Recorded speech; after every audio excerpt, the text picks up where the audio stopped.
5 ನಿಮಿಷ ಭಕ್ತಿ ಪ್ರವಚನ ಜೀವನದ ಸತ್ಯ ಮತ್ತು ಭಗವಂತನ ಮಹಿಮೆ ಪ್ರಾರಂಭ.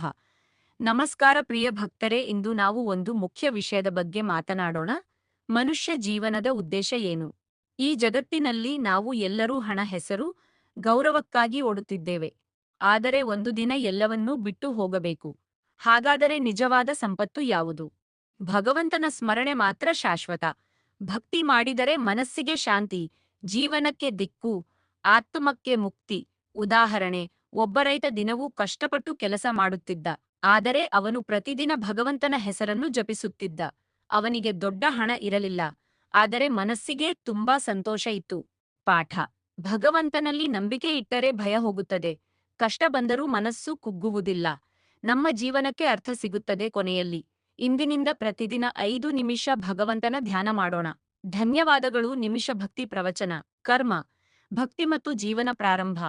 ನಮಸ್ಕಾರ ಪ್ರಿಯರೇ, ಇಂದು ನಾವು ಕರ್ಮ ಮತ್ತು ಭಕ್ತಿ ಬಗ್ಗೆ ಮಾತನಾಡೋಣ. ಭಗವಂತನು ಹೇಳುತ್ತಾನೆ, ನಾವು ಕೆಲಸ ಮಾಡಬೇಕು, ಆದರೆ ಫಲದ ಬಗ್ಗೆ ಅತಿಯಾದ ಚಿಂತೆಯಿಲ್ಲದೆ. ಇದು ನಮಗೆ ಹೇಳಿದ್ದು ಭಗವದ್ಗೀತಾಯಲ್ಲಿ. ಜೀವನದ ಸತ್ಯ: ನಾವು ಮಾಡಿದ ಒಳ್ಳೆಯ ಕೆಲಸ ಎಂದಿಗೂ ವ್ಯರ್ಥವಾಗುವುದಿಲ್ಲ.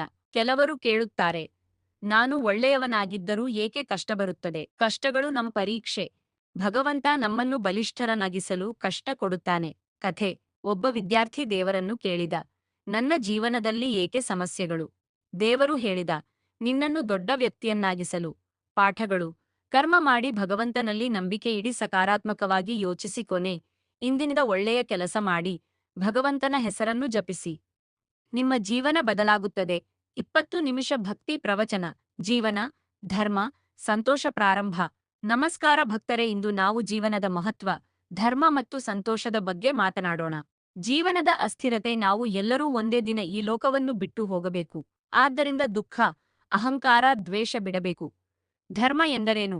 ಧರ್ಮ ಎಂದರೆ ಕೇವಲ ಪೂಜೆ ಅಲ್ಲ. ಸತ್ಯ, ಪ್ರಾಮಾಣಿಕತೆ, ದಯೆ, ಸಹಾಯ ಇವು ಧರ್ಮ. ಸಂತೋಷದ ರಹಸ್ಯ: ಹಣ ಇದ್ದರೂ ಕೆಲವರು ಸಂತೋಷವಾಗಿರುವುದಿಲ್ಲ, ಆದರೆ ಭಕ್ತಿಯುಳ್ಳವರು ಸದಾ ಸಂತೋಷವಾಗಿರುತ್ತಾರೆ. ಕಥೆ: ಒಬ್ಬ ರಾಜನಿಗೆ ಎಲ್ಲವೂ ಇತ್ತು, ಆದರೆ ಶಾಂತಿ ಇರಲಿಲ್ಲ. ಒಬ್ಬ ಸಂತನನ್ನು ಭೇಟಿಯಾದಾಗ ಅವನು ಹೇಳಿದರು, ಭಗವಂತನ ಸ್ಮರಣೆ ಮಾಡು, ರಾಜನ ಜೀವನ ಬದಲಾಗಿದೆ. ನಮ್ಮ ದಿನಚರಿ: ಪ್ರತಿದಿನ 10 ನಿಮಿಷ ಧ್ಯಾನ, ಒಳ್ಳೆಯ ಕೆಲಸ, ಯಾರಿಗಾದರೂ ಸಹಾಯ, ಭಗವಂತನ ನಾಮಸ್ಮರಣೆ. ಯುವಕರಿಗೆ ಸಂದೇಶ: ಇಂದಿನ ಯುವಕರು ಒತ್ತಡದಲ್ಲಿ ಇದ್ದಾರೆ. ಭಕ್ತಿ ಜೀವನಕ್ಕೆ ಶಕ್ತಿ ಕೊಡುತ್ತದೆ, ಮಾನಸಿಕ ಆರೋಗ್ಯ ಉತ್ತಮವಾಗುತ್ತದೆ. ಕೊನೆ: ಪ್ರಿಯರೇ, ಭಗವಂತ ನಮ್ಮ ಜೊತೆ ಇದ್ದಾನೆ. ನಾವು ನಂಬಿಕೆ ಇಟ್ಟರೆ ಜೀವನ ಸುಂದರವಾಗುತ್ತದೆ.